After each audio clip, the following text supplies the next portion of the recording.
nobody gonna give it to us. We just gonna have to take it.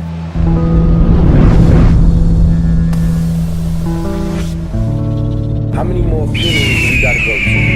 And how many more scenes of the crime do we gotta watch?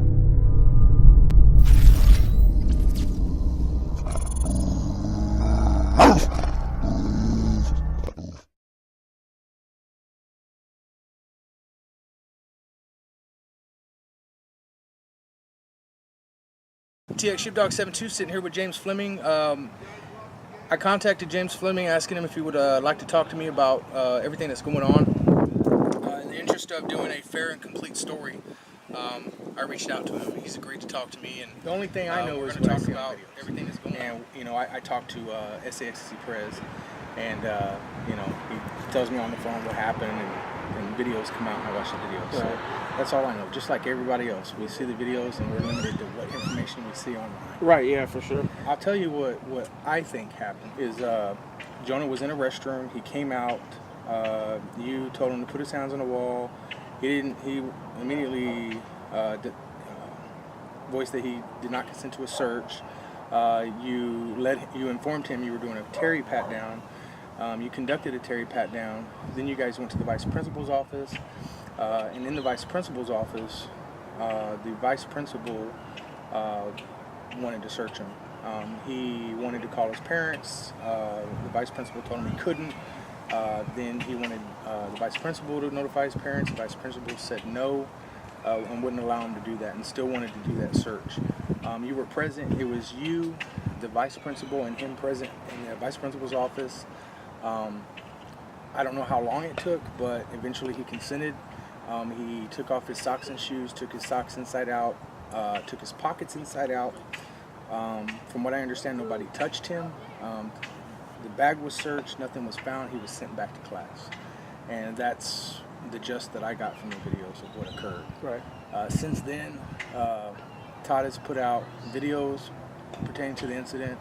The school has been contacted by many people, which is often the case when videos are put out. Right. If people perceive any wrongdoing, they're gonna call.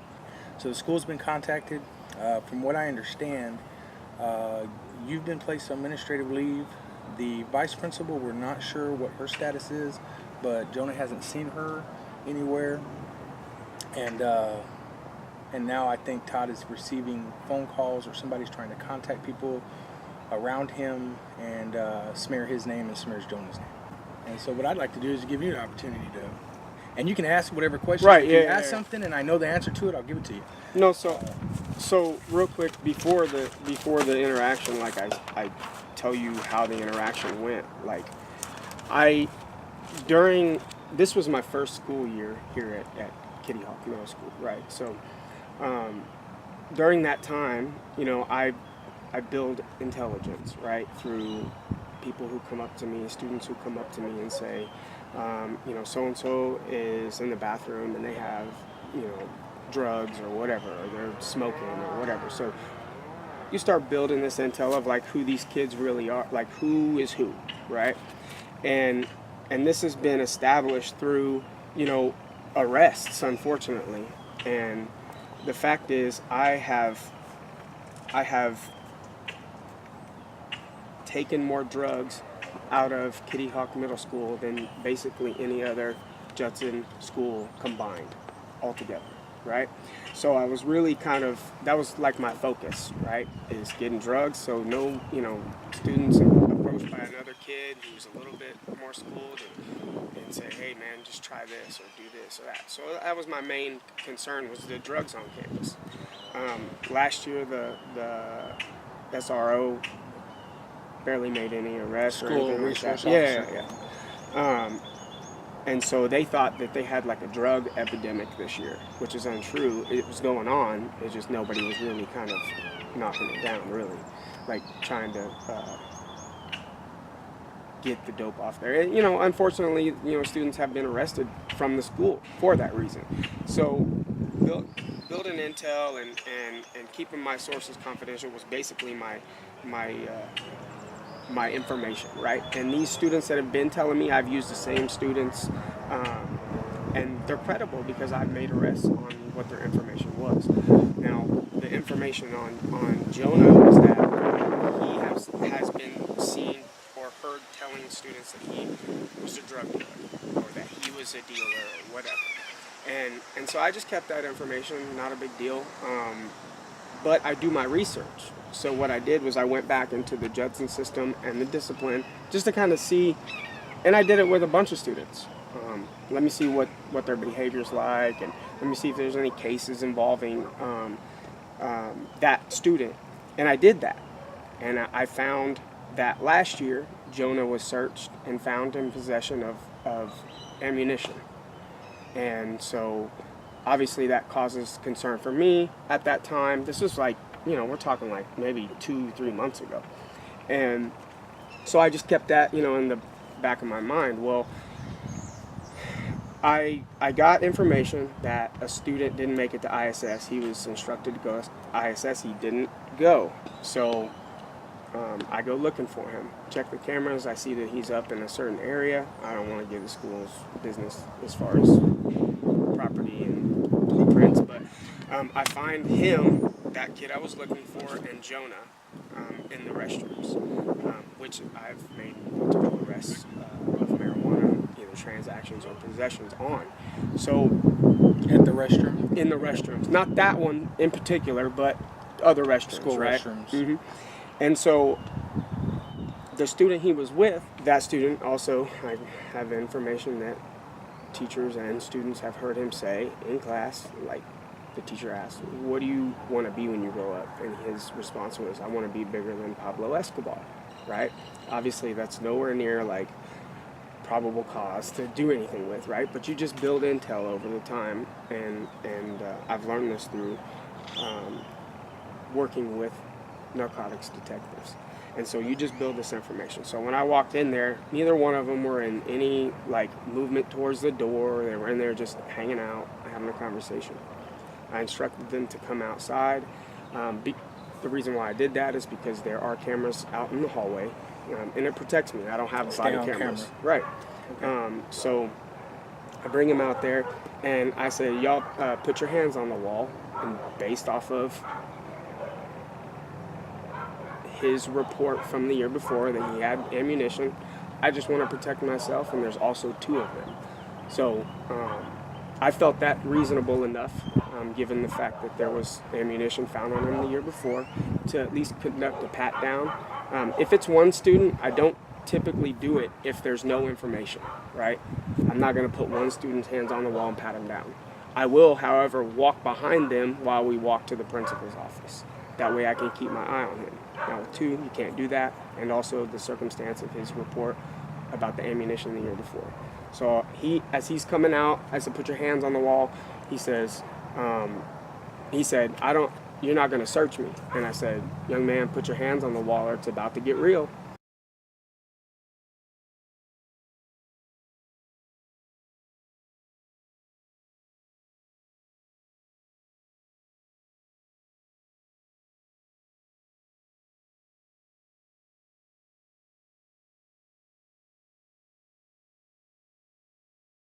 And so he put his hands on the wall. I conducted a pat down of the other student. And with 2 of them, I didn't feel comfortable having to walk them down myself, so I contacted the principal. The principal came up, and then we walked them down to the principal's office. Now, he did ask to call his parents. However, at that time, is not the time to just get on your cell phone and call. We contact the parents and say, this happened. That's what we do, right? So we walk down there. He sits in the office, and then they call him back to the principal's office. And I'm in there. I gave the principal a little gist of, what happened, and, this is going on. Well, she felt that she wanted to conduct a search. And the way that works is that the students, while they're in school, they're under basically in loco parentis, which is the principals are in place of the guardians at that time, right? So if they feel like it's in the interest of school safety, they'll conduct a search. And yes, there are some principals that have them take their socks off and everything. Typically, it's pull your shorts out, you know, pat your pockets, look through your bag, you know, simple stuff like that. But in this instance, Jonah did take his socks off. Now, I'm sitting there just doing my own thing on my phone because I'm just there to take any evidence she finds into custody. There's no, like, it wasn't very intrusive, is what is being portrayed online. The door was unlocked. I saw one video saying something that the door was locked and that he was intimidated by a police officer, and which was very untrue. But they conducted the search, and then the principal called mom. Mom said, call dad. So, which I didn't know, stepdad, whatever, that doesn't bother me. I don't know who he is, but they just said, call dad. Who called mom? The principal. Okay. Right? Mom said, call dad. So that's what she did, and then while she's discussing the situation, I can hear that dad probably wasn't really agreeing with what was going on, because she was like, you know, sir, just, you know, understand, and trying to get him to just listen for a second. And while that was going on, I had Jonah next to me, and I said, hey, Jonah, come here. I said, I just want to let you know, I understand you said I don't want to be searched or whatever, but I want to educate you on your interaction with police officers as a whole, right? Now, I've seen videos where you guys have resisted what you believe is unlawful, right? And you're obviously within your rights to do that. However, with everything going on right now in the world, like, I try to educate these kids because I talk to them way more than any other officer on the outside is ever going to talk to them, right? Because I see them every day. So I know them. I build personal relationships with these kids. So I was like, hey, man, like, I get it, right? You know, you don't want to be searched, but you didn't know my intentions. My intention was not to search you. I just wanted to make sure you didn't have any weapons. And right at that moment is not the time to just say, you're not going to do this or do that. I said, what you need to do in the interest of your suspicion. I don't know. Well, I mean, it's not, you couldn't. For me, if you wanted to search me and I said I don't want to be searched, that wouldn't raise any suspicion because you know what I'm doing. It raises a threat assessment. Especially with the ammunition prior, you know, it kind of raises your threat assessment of the student. But either way, I told him, like, hey man, like, just go, like, say, okay, yes sir, whatever. Let him conduct. If he wanted to search you, he could search you, and then that will be unlawful. Get the report number, make sure it's documented, and then sue his ass later. I said, but right then in the moment, just comply, you know. And I explained to him, a pat down. I said, son, like, I could pat you down, feel your pocket on the outside, and feel like what I probably know through training and experience is maybe a baggie of marijuana. I cannot go in there and pull that baggie out because that's not what I'm looking for. I'm looking for weapons. I can't reasonably articulate that a little baggie of marijuana is going to harm me, right? So I kind of educated him a little bit, and I said, if your dad has any questions, he's more than welcome to come up here and I'll tell him. And so he, you know, we fist bumped and everything. So I just went along with my business. And then that was like the 6th or the week prior. And then when I got to work on Monday, I was directing traffic, and I hear about, hey, we're getting multiple calls about a video. And, you know, to me, I was just like, probably some Snapchat video or whatever, because we had a Who came situation. to you about that? I just heard it over the campus radio. Okay. And said something about a video. So I was just like, okay, whatever, like, Snapchat video. We had a previous situation where a Snapchat video ended up getting to the Attorney General's office, right? So I was like, it's kids fighting or whatever. They videotaped that. So that didn't raise any concern. And so then I go to the patio, and then Jonah approaches me, and he has a letter, right? And it says on there, campus police. And okay, 7th grade ears, I don't want that shit. It's probably not something I should say. I get that. However, I've found through being an SRO that if you use general language with these kids that they use way worse than an officer, if you use that, it almost kind of like shocks them, like, oh man, the officer's a real person. Like, you know, hey, he cussed. Okay, Establish whatever. a connection. Right. And so it wasn't like, I didn't know anything about the video. I knew a video, but I assumed it was a fight caught on Snapchat or something. But the video was already out, and so obviously that interaction doesn't look very good. But it wouldn't have been any different had that video not ever been out. Like, I'd have still said the same thing. And I told him I don't take notes from parents. And I don't. I had already explained to him, you know, hey, tell your dad to come in, man. Like, let him see that I'm a real person, and my interest was for the safety of him and everybody else. So then, after the kids go in and get into the classrooms, right, I go into my office. Well, I get a call saying come to the conference room. So I walk into the conference room, and then I see like a bunch of district officials in there. And so I walk in there, and they're like, hey, can you tell us about the search? And I was like, what search are you talking about? Because they had already seen the video.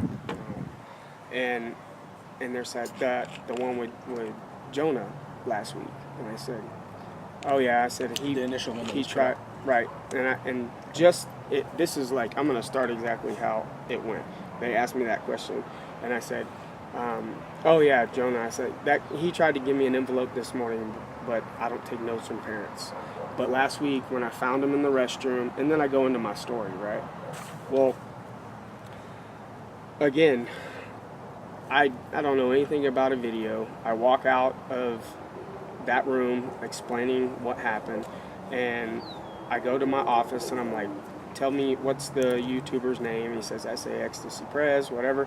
I actually didn't even know what the hell it said at that time until I heard somebody on the camera say, this is what it is. Right, yeah. Okay. So it was like, we watched like a minute and a half, and they had like a passing period. So I had to go back out to the patio just to kind of walk around, let them know, hey, officers on campus, whatever, just like every other day, right? Okay. And then 30 minutes later, I get a phone call, and it says, hey, did you have it was well, I don't really want to say who it was on the phone, but it was somebody in my leadership that said, hey, did you have an interaction with that student this morning? I said, yes, I told you.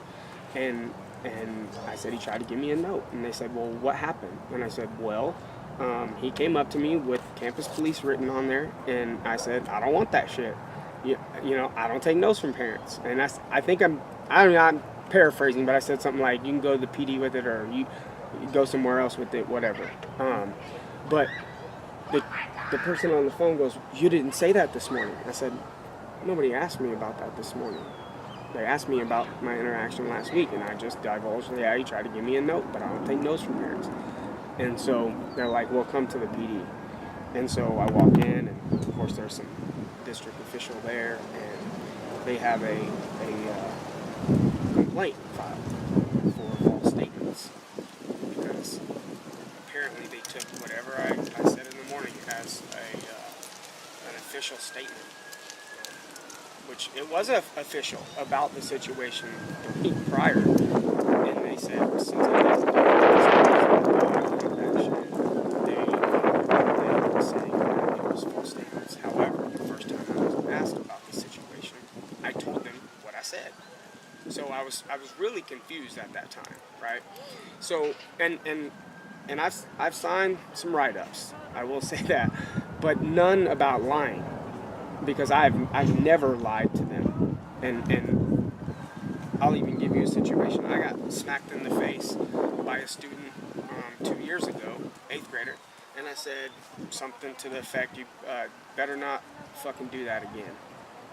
And next time I'm gonna have your fucking ass or face in the pavement or some shit to that effect. Of course, it's 2 years ago. I don't remember, but I know 2 F-bombs were dropped, and it was in the presence of other students to that kid. So I called the Sarge and I said, hey Sarge, just want to let you know, like, any negative interaction I had with a student, I called my sergeant and said, hey, this is, you get a phone call about this. Yeah, I said, fuck twice. And he's like, all right, cool, So for me for them to write me up for false statements that I didn't disclose, that I said the word shit, I was like, that to me that's not accurate, right? But however, they're They have a little bit more power than I do at that moment, and they were looking for somebody to hang, if you will, for all the bullshit that had been stirred up by the videos, which I'm telling you right now, they were filled with false information. The video that I ended up watching while I was put on administrative leave without pay, I obviously had plenty of time at that moment to watch the videos. So I'm looking at all the other videos that are being made, the comments that are being made, and I'm like, there was nothing unlawful about what happened. So I was very shocked that not only did he believe that without coming to me when I told Jonah, like I said, we pounded it when we left. Yeah, I thought he had a better understanding, and that he would go to Dad and say, hey Dad, you need to go talk to the officer about this. But nobody asked me. When they asked me about the video they asked me about what I said to Jonah, and that's when I told them, I said, I don't want shit about blah, blah, whatever. And they said, well, Dad said that you reported that interaction. And I said, okay. I'll sign a shit right up. You know, you said shit. Did anybody discuss anything about the principal? No one asked. This is how we do